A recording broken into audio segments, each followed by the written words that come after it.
মানুষের স্বভাব হলো এটাই যে তিনি নিজের প্রত্যেক পরিশ্রমের প্রতিফল প্রার্থনা করেন। বেশিরভাগ সময় এই ফলাফলের চিন্তা করতে করতে, কল্পনা করতে করতে উনি কর্ম করতে থাকেন যে আমি এই কাজটা করলে এই ফল পাবো।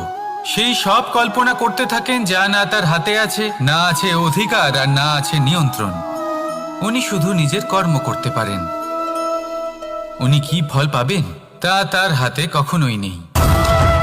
তাই আপনিও শুধুমাত্র কর্ম করতে থাকুন, ফলের চিন্তা করবেন না।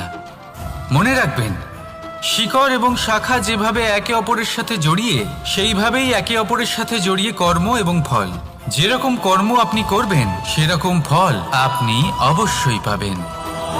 তাই এই ফলের আশায় কর্মের সময় কখনোই নষ্ট করবেন না, কারণ যে ব্যক্তি সময় নষ্ট করেন, সময় সেই ব্যক্তিকে অবশ্যই নষ্ট করে দেয়।